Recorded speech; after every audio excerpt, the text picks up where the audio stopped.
합시다. 참 잘 오셨습니다. 참 잘 오셨습니다.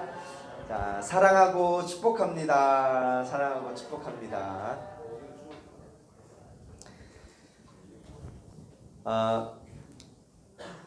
참 이 사무엘상 강의를 나가면서 얼마나 이 사무엘상 스토리가 재밌는지 모르겠어요. 그렇죠? 저희가 다음 주에는 찬양 예배를 드리면서 이 찬양과 연관된 유명한 인물이 누가 있죠?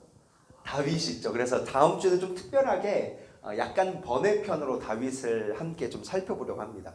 오늘은 이제 사무엘상 8장 말씀인데요. 여러분 미국의 유명한 심리학자 메슬로우라는 사람이 있습니다. 이분이 1943년에 인간의 욕구 5단계 이론을 발표했어요. 혹시 심리학 공부하신 분 우리 아시나요? 우리 지연자매도 그쪽인 거 상담 심리 이런 걸로 알고 있는데, 이 메슬로우가 이 5단계 인간의 욕구 5단계에 대해서 이야기하면서 이 이론에 의하면요, 누구나 사람에게 5가지의 본능적인 욕구가 있다고 합니다. 그래서 그거를 우선순위에 따라서 5단계로 나눠놨어요. 첫 번째 욕구가 무슨 욕구죠? 첫 번째 욕구가 생리적 욕구죠. 그래서 우리가 먹고 또 싸고 또 자고 또 식욕, 성욕 이런 기본적인 생리적 욕구를 1단계로 이제 나눠놨어요. 여러분, 그런데 2단계 욕구가 뭔지 아시는 분? 예? 뭐라고요? 돈?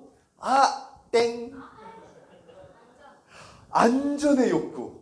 와, 정답입니다. 이게 굉장히 의외로 우리 안에 1단계적인 기본적인 욕구가 충족되면 그 다음으로 사람이 바로 추구하게 되는 욕구가 바로 안전에 대한 욕구라는 거예요. 그래서 사람들은 누구나 신체적으로, 감정적으로, 경제적인 위험으로부터 뭔가 보호받고 싶고 안전을 누리고 싶은 욕구가 사람에게 있다는 것이죠. 여러분, 지난주 이 미스바 사무엘상 7장에서 미스바의 그 대부흥에 대해서 우리가 함께 살펴봤죠. 그렇죠? 이스라엘이 영적으로 새롭게 각성하고 부흥하고 일어나는 장면을 우리가 보았습니다. 그래서 블레셋과의 전쟁 가운데 하나님이 직접 개입하셔서 그 전쟁 가운데 승리하게 되었고, 이스라엘이 이제 주변 모든 나라들과 이 평안이 유지되어지는 그런 장면이 바로 전장의 내용이었어요. 그래서 시간이 흐르고 흘러서 오늘 8장 서두 1절을 딱 보면요, 문제가 바로 제기되어집니다. 어떤 문제가 제기되고 있죠? 사무엘이 늙음에 라고 시작하고 있어요. 오늘 본문에 보면요, 이스라엘을 영적으로 잘 다스리고 평안 가운데 거하게 했던 지도자 사무엘이 늙었다라는 문제 제기로부터 이 본문이 출발하게 됩니다. 그래서 오랜 기간 동안 평안을 유지하다가 이스라엘 백성들이 느끼기에 우리의 평안과 우리의 안전이 위협받을 만한 상황에 직면해 있다고 이들이 느끼기 시작한 거예요. 단순히 사무엘이 늙었던 것뿐만 아니라 더 큰 문제가 그들 안에 도사리고 있었어요. 어떤 문제가 있었죠? 사무엘이 자기 아들들을 자신이 늙었기 때문에 사사로 세웁니다. 여기 요엘이도 나오는데, 첫째 아들이 여기 사무엘인가 사요엘이겠죠. 우리 교회 요엘이는 서요엘이고, 그래서 이 사요엘이 이 판결을 굽게 하는 거예요. 사무엘을 따라서 온전하게 백성들 가운데 판결하고 재판하는 것이 아니라 자기의 뇌물을 받고 자신의 이익을 따라 판결을 굽게 하는 거예요. 근데 이스라엘 백성들에게는 이 트라우마가 있어요. 지도자에 대한 트라우마. 엘리와 그 두 아들, 엘리의 제사장의 그 두 아들에 대한 그 트라우마가 있었기 때문에 이 사무엘, 믿었던 사무엘은 늙었고, 그렇게 맡겼던 그 사사들은 오히려 돈을 받고 재판을 굽게 해버리는 이런 위급한 상황이 오늘 이 8장의 서두의 내용으로 제기되고 있다는 것이죠. 그래서 이스라엘 백성들이 위기를 느낀 거예요. 이스라엘 장로들이 이래선 안 되겠다. 사무엘은 늙어버렸고 이 두 아들은 이렇게 타락해서 우리를 어떻게 온전하게 이끌어갈 수 있겠냐. 그래서 온 전역의 이스라엘 장로들이 모여서 사무엘 앞으로 가기 시작합니다. 그래서 사무엘에게 이렇게 요구합니다. 우리 5절 말씀이 굉장히 중요한 말씀인데 우리 한 목소리로 같이 한번 읽어봅시다. 5절 말씀 시작. 그에게 이르되 보소서 당신은 늙고 당신의 아들은 당신의 행위를 따르지 아니하니 모든 나라와 같이 우리에게 왕을 세워 우리를 다스리게 하소서 한지라. 여러분 이게 온 이스라엘 장로들의 요구였어요. 여러분 이 요구가 어떤 요구처럼 보이세요? 굉장히 옳은 요구처럼 보이세요? 아니면 불합리한 요구처럼 보이세요? 옳은 요구처럼 보이시죠? 굉장히 합리적인 요구처럼 보여요. 우리의 안전, 영적인 안전과 실제적인 안전을 보호할 새로운 지도자를 달라. 이것이 이스라엘 지도자들이 사무엘에게 찾아가 요구했던 요구라는 것이죠. 그런데 이 요구를 들으시고 하나님이 굉장히 충격적이게 반응하십니다. 아주 충격적이게 이야기하십니다. 여러분 우리 하나님의 반응을 한번 볼까요? 7절 말씀을 우리 같이 한번 읽어봅시다. 이 요구에 대해서 하나님이 뭐라고 말씀하셨는지 7절 시작. 여호와께서 사무엘에게 이르시되 백성이 내게 한 말을 다 들으라. 이는 그들이 너를 버림이 아니요 나를 버려 자기들의 왕이 되지 못하게 합니다. 여러분 하나님의 반응이 충격적이지 않으세요? 어찌 보면 굉장히 합리적인 요구처럼 보여요. 우리가 삶을 살아가면서 하나님 앞에 이 정도는 정당하게 요구할 수 있을 만한 신앙과 벗어나지 않은 듯한 그런 요구처럼 보입니다. 그런데 하나님의 반응은 충격적이게도 그들이 너를 사무엘아 너를 버린 것이 아니라 그들이 나를 버려서 나로 하여금 왕이 되지 못하도록 한다라고 이야기하신다는 것이죠. 여러분 하나님은 이들의 요구에 왜 이렇게까지 반응하셨을까요? 왜 합리적인 듯한 보이는 이들의 요구에 그들이 나를 버렸다라고까지 표현하시며 반응하셨을까요? 왜냐하면 그들이 요구하며 삼았던 기준이 잘못되었기 때문입니다. 기준이. 5절 말씀에 그들이 요구했던 기준이 뭐였죠? 모든 나라와 같이였어요. 모든 나라와 같이. 여러분 하나님은요 이 이스라엘 백성들 가운데 왕이 세워질 것을 알았어요. 그래서 아브라함에게 축복하실 때도 이미 예언합니다. 너의 민족과 너의 핏줄을 통하여서 대대로 왕족이 끊어지지 않겠다 이렇게 말씀하세요. 신명기 17장에 보면 너희가 가나안 땅에 들어가서 살게 될 때 주변 여러 나라들을 보고 언젠가 너희들이 왕을 구하게 될 거야. 이미 알고 계세요. 왕이 세워질 걸 알고 계세요. 그래서 너희 17장에 보면 왕이 세워질 때 세 가지를 금해야 돼. 여자를 많이 가지면 안 돼. 왕은 아내를 많이 두면 안 돼. 그리고 병마를 많이 두면 안 돼. 그리고 은금을 많이 두면 안 돼. 이렇게 세 가지를 금하십니다. 하나님은 알고 계셨어요. 왕을 구했다는 그 사실 자체가 하나님에게 거절감을 느끼게 한 게 아니었어요. 왕을 구한 게 아니에요. 문제는 왕을 구하는 그들의 기준이었다는 것이죠. 왕을 구하는 그들의 기준. 모든 나라들처럼 모든 나라가 하는 대로 모든 나라의 정책이 이 시대의 사조와 이 시대의 흐름과 이 시대의 방향이 이렇지 않습니까? 지금 21세기의 과학 문명의 시기에 혹은 21세기 인권이 엄청나게 대두되는 이 포스트 모더니즘 시대에 우리가 주인이지 않습니까? 저 선진국을 한번 보십시오. 저 잘나가는 미국을 한번 보십시오. 저 잘나가는 저 직장을 한번 보십시오. 저 잘나가는 대형교회를 한번 보십시오. 우리도 저들처럼 이렇게 해야 되지 않습니까? 우리도 저들처럼 이런 왕을 세워야 되지 않습니까? 그들의 기준이 하나님의 말씀에 있지 않고 세상에 있었기 때문에 하나님은 저들이 나를 버렸다라고 표현하신다는 것이죠. 여러분 한번 생각해 봅시다. 왜 이스라엘은 다른 나라들처럼 왕을 세우면 안 될까요? 질문을 조금 바꿔보겠습니다. 우리는 왜 세상의 방식대로 살 수 없습니까? 여러분, 우리는 왜 세상의 방식대로 살 수 없죠? 세상 속에 살면서 왜 세상의 방법을 사용할 수 없습니까? 여러분, 세상의 방식대로 사는 게 다 죄를 짓는 건 아니잖아요. 그죠? 때때로 세상의 유행, 세상의 트렌드, 세상이 요구하는 방식, 이런 것들을 따라야 할 때가 있어요. 근데 우리는 왜 주위 다른 사람들과 유별나게 크리스천으로서 살아야 합니까? 왜? 우리 왜 그렇게 살아야 하죠? 저는 처음 주님을 만나고 나서 이것이 가장 힘듦이었어요. 그래서 수많은 나의 삶의 자리 가운데 카멜레온처럼 저의 색깔을 바꾸곤 했습니다. 처음에 고등학교 다닐 때, 중학교 다닐 때 주변 친구들이 그렇게 제가 밥 먹을 때 기도하는 게 안 입고 와서 라멘 이런 적도 수도 없이 많아요. 때로는 주님을 부인했던 적이 너무 많아요.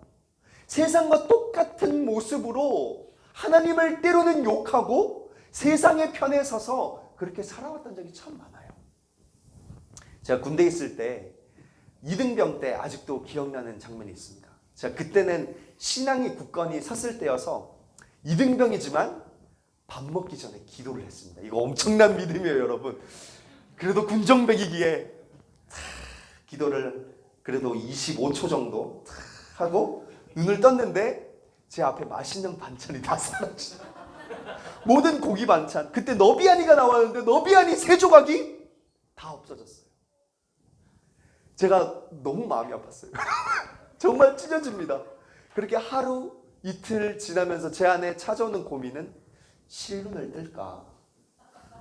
아니면 진짜 기도를 하지 말까? 여러분, 우리가 세상 속에 살아가면서 왜 이토록 유별난 모습으로 살아야 하죠? 왜 남들은 그냥 월급 받는 대로 살아가지만 11조를 때론 걱정하고 세전세후를 걱정하고 주일 다른 사람들 다 바캉스 가고 놀러가는 이 시간, 이 식곤증이 몰려있는 이 주일 오후에 이 자리에 나와 왜 예배 드려야 하죠? 왜냐면요, 다른 이유가 없어요. 하나님의 택하심 때문입니다. 하나님이 우리를 택하셨어요. 우리를 하나님의 자녀 삼으시고 우리를 부르셔서요. 말씀 하나 띄워주시겠어요? 베드로전서 2장 9절에 이 말씀이 있습니다. 너무 중요한 구절이에요. 그러나 너희는 택하신 족속이요 왕같은 제사장이요 거룩한 나라요 그의 소유가 된 뭐라고요? 백성이니 이는 너희를 어두운 데서 불러내어 그의 기이한 빛에 들어가게 하시니에 아름다운 덕을 선포하게 하심이라. 10절 말씀. 너희가 전에는 하나님 백성이 아니더니 이제는 하나님의 백성이요 전에는 긍휼을 얻지 못하였더니 이제는 긍휼을 얻은 자니라. 아멘. 여러분, 제 말은요, 세상과 등져 살라는 말이 아니에요. 세상과 싸우라는 말이 아니에요. 세상 속에서 왕따처럼 살아가라는 말이 아니에요. 부적응자로 살아가라는 말이 아니에요. 세상 속에서 크리스천으로 살아야 한다는 걸 말씀드리는 거예요. 아멘. 세상 속에서 예수와 함께 살아감을, 세상 속에서 하나님의 가치관을 가지고 세상의 방법, 세상의 기준이 아닌 하나님의 기준, 하나님의 가치관으로 살아가야 함을 이야기한다는 것이죠. 왜냐하면 이제는 우리가 하나님의 백성 되었기 때문입니다. 여러분, 우리 교회에 여러분 아시는지 모르겠어요. 독일 분이 한 분 계십니다. 바로 홍성은 집사님이시죠, 그죠? 홍성은 집사. 갑자기 독일 이름이 궁금해지네요. 독일 이름 성함이 독일 이름은 없으세요? 여러분, 우리 홍성은 집사님 외모는 100% 한국인이세요, 그죠? 전 처음에 전혀 몰랐어요. 그리고 한국말 너무 잘하세요, 그죠? 때로는 저보다 더 잘하시는 것 같아요, 한국말을. 그리고 한국에서 참 오래 사셨어요. 그래서 성은 집사님이 직접 저 독일에서 태어났고 독일 사람입니다 라고 이야기하지 않으면 모를 정도로 정말 한국 분이세요. 그런데 국적은 독일 분이세요. 그죠? 마찬가지예요. 우리도 세상 사람들과 똑같이 살아가요. 똑같은 모습으로, 똑같은 때로는 그 삶의 모양대로 살아가는 거예요. 그것을 부인하는 것이 아니에요. 하나님께서 우리에게 요구하시는 것은 너희가 하나님의 백성이다라는 것을 인식하고 살아가는 거예요. 하나님이 요구하시는 것은 야, 여권 챙겨 다녀. 이거를 말씀하시는 거예요. 제가 저번 주에 이렇게 크루즈 식사를 다녀오면서 배를 타야 되니까 신분증이 필요하다고 하더라고요. 그래서 다 이제 대한민국 주민등록증을 보여주는데 우리 성은 집사님 신분증이 이렇게 독일 신분증이더라고요. 마찬가지로 우리의 신분은 무엇입니까? 세상과 완전 다른 모습으로 살아가라는 게 아니에요. 어떤 어글리한 모습으로, 기괴한 모습으로 살라는 게 아니에요. 세상의 사람들과 똑같이 살지만 우리의 정체성, 우리의 신분, 하나님의 백성대로 살아라. 이거를 요구하신다는 것이죠. 문제는 우리가 하나님의 백성 되기를 싫어한다는 거예요. 하나님의 관섭받기를 싫어해요. 하나님의 법을 따라 살기를 싫어해요. 하나님의 관섭, 하나님의 우리의 인생을 향한 다루심, 우리의 인생을 향한 만지심, 우리의 인생을 향한 관심을 그토록 거부합니다. 그리고 무엇을 쫓아 살죠? 우리의 여전한 욕구를 쫓아 살아가요. 순간순간. 우리를 진정으로 먹이시고 입으시는 하나님이 눈에 보입니까? 안 보입니까? 안 보여요. 그래서 눈에 보이는 문제들, 먹고 사는 문제, 직장의 문제, 삶의 문제는 하나님 없이 눈에 보이는 방법대로 해결하려고. 여러분, 그게 우리의 습성이에요. 우리 육신의 소욕이에요. 어쩔 수가 없는 자연스럽게 툭툭툭 우리 안에 튀어나오는 기질들이 너무 많지 않습니까? 가장 완전하게 우리를 보호하시는 분이 하나님이심에도 불구하고 우리의 안전지대 속에 하나님이 계십니까? 아니면 돈이 있습니까? 직장이 있습니까? 우리의 마음 평안 속에는 무엇이 있습니까? 여러분, 이게 우리의 삶 속에 하나님이 느끼시기에 하나님이 우리가 하나님을 버린다라고 느낄 만한 삶의 모습들과 태도라는 것이죠. 그러면 하나님은요, 우리에게 언제 가장 버림받았다라고 느끼시냐면 삶의 모든 영역 가운데 하나님을 고려하지 않을 때요. 우리의 삶의 모든 결정 가운데 하나님을 생각하지 않을 때요. 우리의 삶의 순간순간 가운데 하나님께 물어보기보다 그 잠깐의 짬을 내어서 하나님께 묻기보다 나의 생각, 나의 방법, 나의 뜻을 고수할 때 하나님은 그때 내가 버림받았다 이렇게 느끼신다는 거예요. 그래서 어떤 부부 전문가가 이런 말을 하는 걸 봤습니다. 부부간에 헤어지는 근본적인 이유가 뭔지 아십니까? 라고 물어보더라고요. 그 가장 핵심적인 이유는 바로 상대방을 향한 무시입니다. 이렇게 이야기합니다. 다른 건 다 참아도 상대방이 나를 무시하는 건 못 참겠다. 이렇게 그래서 헤어진대요. 하나님과의 관계도 마찬가지라는 거죠. 근데 우리가 하나님 무시하고 싶어서 무시합니까? 그렇지 않잖아요. 그죠? 이 중에 하나님과 동행하며 살지 않고 싶은 사람이 어디가 있어요? 하나님을 인정해드리고 싶죠. 하나님을 높여드리고 싶죠. 매 순간 주님을 인식하며 살아가고 싶죠. 그런데 그게 왜 우리의 삶 가운데 잘 안 되죠? 왜 잘 안 됩니까? 하나님이 눈에 보이지 않아서예요. 왜 제 인생 가운데 우상이 될 만한 것들이 왜 그토록 많이 있습니까? 한번 곰곰이 살펴보십시오. 그것은 내 눈에 보일 만한 너무 뚜렷하고 정확한 것들이에요. 돈 너무 명확해요. 그 힘이 사람을 바꾸고 우리의 어깨를 우쭐하게 하는 너무 명확한 돈이 거기에 있어요. 힘이 거기에 있어요.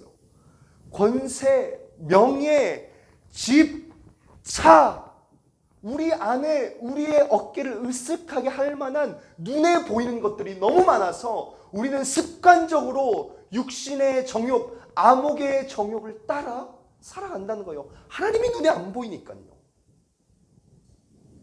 이스라엘 백성도 똑같았어요. 하나님이 눈에 보이지 않으니까 하나님을 믿고 따르고 섬기고 싶지만 그들 안에 계속 눈에 보이는 우상들을 세워나가기 시작했다는 것이죠. 여러분 우리 8절을 한번 볼까요? 8절 말씀에 그래서 하나님이 이렇게 이야기하고 계십니다. 내가 그들을 애굽에서 인도하여 낸 날부터 오늘까지 그들이 모든 행사로 나를 버리고 다른 신들을 섬김같이 내게도 그리하는도다. 출애굽부터 오늘까지 이스라엘 백성이 우상 섬기는 것처럼 날 섬겼다는 거예요. 여러분 이게 무슨 말이에요? 사람의 특징은요, 눈에 보이는 대로 움직여요. 참 어쩔 수가 없는 것 같아요. 눈에 보이는 것을 따르는 것 같아요. 눈에 보이는 것을 따라가게 되는 것 같아요. 눈에 보이는 것을 자연스럽게 섬기고 눈에 보이는 것을 의지하게 되는 것 같아요. 그래서 이스라엘 백성들도 눈에 보이는 우상을 만들어 섬겼다는 거예요. 여러분 모세가요 10계명을 받으러 시내산에 올라갔을 때 백성들 안에 어떤 현상들이 일어났죠? 출애굽기 32장 1절에 이렇게 이야기하고 있습니다. 백성이 모세가 산에서 내려옴이 더딤을 보고 모여 백성이 아론에게 이르러 말하되 일어나라 우리를 위하여 우리를 인도할 신을 만들라. 이 모세 곧 우리를 애굽 땅에서 인도하여 낸 사람은 어찌 되었는지 알지 못하니라. 여러분 이들이 왜 황금 송아지를 만들었어요? 왜 황금 송아지를 만들었죠? 32장 1절에 여기 앞에 나와 있죠. 왜 만들었죠 이들이? 뭐라고요? 모세가 산에서 내려옴이 더딤을 보고. 여러분 눈에 보이는 인간 지도자 모세가요 딱 40일 그들의 자리를 비웠어요. 40일이요 40일.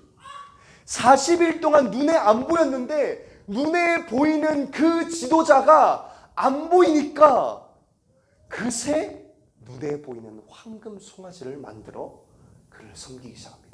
이가 우리를 애굽에서 건져낸 신이다. 눈에 뭐가 보여야 안심이 되는 거예요. 그리고 이 금송아지를 누구를 위해 여러분 만들었죠? 누구를 위해 만들었습니까? 이 앞에 본을 보면 후반절에 한번 보면 우리를 위하여 우리를 인도할 신을 만들죠. 우리를 위하여 우리를 인도할 신. 여러분 근데 이게 오늘 본문과 참 비슷합니다. 오늘 본문에 여러분 우리를 위해라는 단어가 몇 번이나 나오는 줄 아세요? 우리를 위해 왕을 세우소서. 우리를 위해 이 단어가 10번이나 나와요. 10번이나. 대표적으로 20절 말씀을 같이 한번 볼까요? 오늘 본문 20절 말씀 같이 한번 읽어볼까요? 오늘 본문 8장 20절 시작. 우리도 다른 나라들 같이 되어 우리의 왕이 우리를 다스리며 우리 앞에 나가서 우리의 싸움을 싸워야 할 것이니라 하는지라. 우리를 위하여 우리 앞에 나가서 우리의 싸움을 싸워라. 여러분 이게 우리의 욕구입니다. 나를 위해서 나의 쾌락, 나의 만족, 내가 잘 먹고 잘 사는 나를 위해 하나님을 이용하는 거예요. 여러분 이게 우리가 왕인 세상인 거예요. 내가 왕인 세상. 그래서 하나님은 버림받았다 느끼시는 거예요.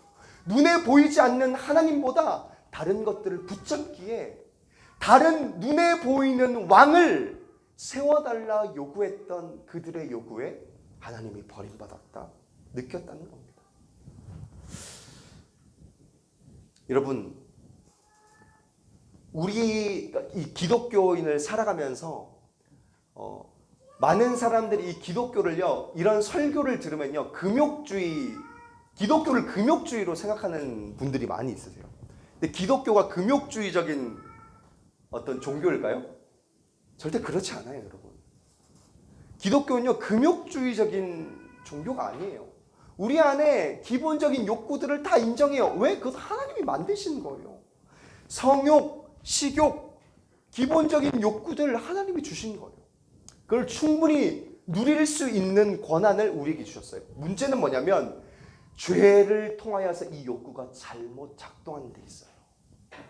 하나님이 정해놓으신 범주를 벗어나는 것, 거기서부터 문제가 출발하는 거예요. 하나님이 허락하신 질서 안에서 하나님께서 허락하신 부부 관계를 넘어서 내 아내, 내 남편 이외의 사람들에게 음욕을 느끼는 것, 그것이 문제라는 거예요. 하나님께서 정해놓으신 남자와 여자라는 질서를 넘어서 그 인권이라는 미명하에 남자가 남자를, 여자가 여자를 사랑하는 것, 그 욕구를 느끼는 것, 그리고 그것을 인권이라 왜 내가 사랑하는데 막느냐라고 이야기하며 내가 모든 선택의 주체가 되고 내가 왕이 되어져 버리는 세상. 이게 사무엘상 8장이 실현되어지는 모습이 바로 이 시대의 우리의 모습이라는 것이죠. 여러분, 반면에 사무엘의 기준은 누구였습니까? 하나님이었어요. 사무엘의 기준은 철저히 하나님이었어요. 세상이 어떻게 살아가는가, 세상이 어떤 지도력으로 백성을 이끄는가, 그것도 아니었어요. 감정적인 요소도 아니었어요. 분명히 눈에 보이지 않지만 살아계신 하나님의 기준이었어요. 여러분, 이스라엘 장로들이요, 사무엘에게 이렇게 찾아와서 하는 말들을 한번 보십시오. 명백한 반역의 행위였어요. 하나님은 고사하고 이 사무엘을 향한 반역의 행위였어요. 얼마나 이 기분 나빴을까요? 그렇게 사랑으로 그들을 오랜 기간 잘 다스렸는데 당신 늙었으니까 이제 다른 지도자나 우리한테 내놔. 그리고 여러분, 이 가정 가운데 가장 민감한 문제가 뭐죠? 자녀 문제 아닙니까? 당신의 자녀가 그따구로 하고 있어. 여러분, 사무엘의 마음을 한번 느껴보세요. 얼마나 화났을까요? 사무엘이 아마 화가 나서 우리 아들이 어때서? 니들은 그거보다 더 하잖아. 니들이 나한테 그럴 수 있어? 내가 너희를 위해 얼마나 기도하고 얼마나 헌신하고 내가 너희들한테 얼마나 잘해줬는데 나 나이 좀 들었다고 나한테 이러기야? 여러분, 이렇게 충분히 말할 수 있지 않습니까? 여러분, 이때 사무엘의 마음이 어떠했는지 성경에도 표현하고 있어요. 성경에 보면 사무엘이 그것을 기뻐하지 아니하여 이렇게 이야기합니다. 사무엘이 그것을 기뻐하지 아니하여. 여러분, 이 히브리어 원어가 뭐냐면 그냥 단순히 그냥 나 삐졌어 이 정도 의미가 아니라 너무 화가 나서 몸이 부르르 떨린다, 이런 의미를 갖고 있어요. 히브리어 원어에 너무 화가 나서 너무 분노가 치밀어 올라서 몸이 부르르 떨릴 정도로 사무엘이 이들의 요구에 느꼈다는 거예요. 근데 사무엘의 반응이 어땠습니까? 보통 이 정도로 화가 나면요, 예수 믿는 사람이건 아니든 이성을 잃어버려요. 이성의 끈을 놓아버립니다. 근데 사무엘은요, 화낼만 했어요. 그들을 책망할 만 했어요. 그런데 6절 말씀 후반절 한번 볼까요? 뭐라고 이야기하고 있죠? 사무엘이 여호와께 기도하며. 21절, 사무엘이 백성의 말을 다 듣고 여호와께 아뢰매. 내 감정대로 말하지 않고 10절, 여호와의 모든 말씀을 말하여. 이게 사무엘이었어요. 이게 이스라엘 장로들과 사무엘의 다른 점이었어요. 부부 관계에서도, 직장 생활에서도, 커플 안에서도, 교회 안에서도 여러분, 우리의 감정을 요동질하는, 우리의 욕구를 자극하는, 야, 넌 남편한테 충분히 화내도 돼.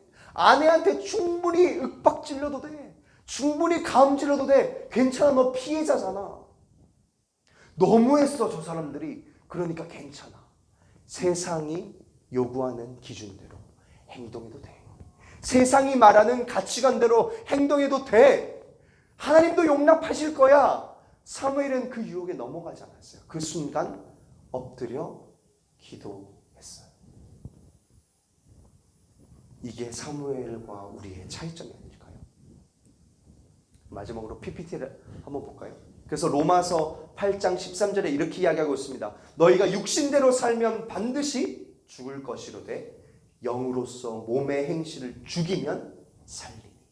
베드로전서 2장 11절에 사랑하는 자들아 거류민과 나그네 같은 너희를 권하노니 영혼을 거슬려 싸우는 육체의 정욕을 제어하라 라고 이야기하고 있어요. 여러분, 제가 종종 자주 드는 예가 하나 있어요. 여러분 아마 이 예를 들어보셨을 거예요. 여러분들 마음 안에 두 마리의 사자가 있습니다. 한 마리의 사자는 흰 사자예요. 한 마리의 사자는 검은 사자예요. 이 사자는 모든 사람들의 마음 안에 다 있어요. 여러분, 이 흰 사자와 검은 사자가 싸우면 누가 이길까요? 어떻게 알았어요, 요엘아? 교과서에 나와? 그 전도사님이 원조 같은데 이상하다. 교과서가 전도사님 설교를 챙겨 들었나 봐. 맞아요. 먹이를 주는 사자가 이겨요. 먹이를 주는 사자.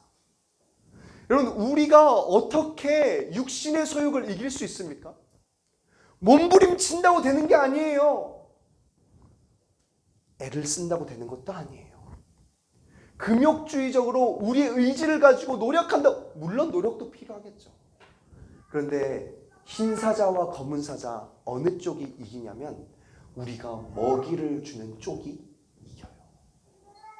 우리가 지금부터 매일의 삶 가운데 영의 소욕을 쫓아 살아가기 시작할 때 아주 작은 행동에서부터 감정적으로 행동하고 감정적으로 반응하고 세상이 주는 물결 가운데 조금씩 연어처럼 꼬리를 치며 내가 세상의 방식대로 살지 않겠다. 내가 감정을 따라 살지 않겠다. 내가 육신의 소욕을 쫓아 살지 않겠다. 결단하며 영의 소욕을 쫓아 한 걸음 한 걸음 나아가기 시작할 때 우리 마음속에 있는 검은 사자는 메마르기 시작하는 거예요. 어느 순간 흰 사자가 그 검은 사자를 잡아먹습니다. 아멘이십니까? 여러분들은 어느 사자에게 먹이를 주고 계십니까? 여러분들의 삶 가운데. 여러분 부부 생활 가운데 한번 보세요. 얼마나 쉽게 우리가 다툽니까? 감정적으로 마음 상하고 세상과 똑같은 크리스천처럼 살아갑니까? 세상과 똑같은 가정처럼 살아갑니까? 세상과 똑같은 커플처럼 살아갑니까? 우리가 영으로 살아갈 수 있는 방법은 매일매일 그 성령님과 사무엘처럼 동행하며 하나님 이때는 어떻게 됩니까? 하나님 도와주십시오 라고 붙잡고 의지하는 그것이 사무엘의 가장 큰 승리의 요인이며 우리의 삶의 승리의 요인인 줄로 믿습니다. 아멘. 말씀을 마무리하겠습니다. 하나님은요, 이 왕의 제도를 결국 허용하십니다. 그러면서 이스라엘이 구한 왕의 제도, 그 실체가 어떠한지 쭉 설명하세요. 너희들이 그렇게 부럽게 여기는 세상이 지금 실제 하고 있는 왕의 제도가 실상은 이런 거야 라고 쭉 설명하고 있어요. 그래서 11절부터 한번 보십시오. 11절부터 그것에 대해서 쭉 설명하고 있지 않습니까? 근데 히브리어 본문을 보면요, 4번에 걸쳐서 똑같은 동사가 나옵니다. 그가 취할 것이다. 이게 반복돼요. 11절에 보면 이게 데려가다, 13절에 데려가다, 14절에 가져가다, 16절에 끌어가다, 이렇게 다르게 한국말에는 번역하고 있지만 똑같은 동사인 거예요. 그가 뺏어갈 것이다. 이런 의미예요.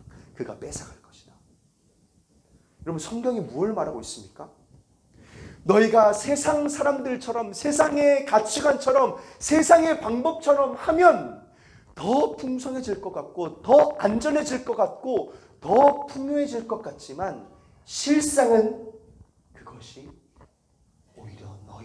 삶 가운데 뺏어감이 될 것이다 라고 이야기하고 있는 거예요. 너에게 있는 모든 것을 빼앗아갈 거야.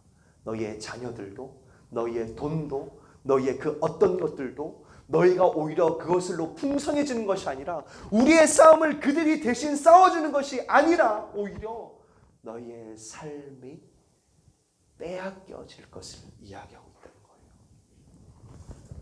그래서 하나님 오늘도 우리에게 외치고 계세요. 너희의 진정한 왕은 나이지 않니? 너희의 인생을 가장 안전하게 이끌어갈 왕, 너희를 가장 사랑하는 왕, 너희에게 생명을 주고 더 풍성케 하기 위해 온 왕, 여호와의 말씀이라. 너희를 향한 생각은 내가 제일 잘 안다. 너희를 향한 나의 생각은 평안이요 재앙이 아니니라. 너희에게 미래와 희망을 주려 함이라. 이게 하나님의 뜻이고 우리의 왕의 성품이라는 것입니다.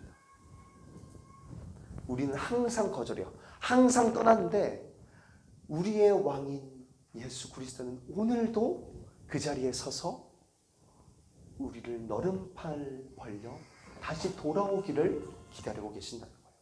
나에게로 돌아와라. 나에게로 돌아와라. 여러분, 우리의 삶의 진정한 왕은 무엇입니까? 이들이 요구했던 왕은 눈에 보이는 왕이었어요.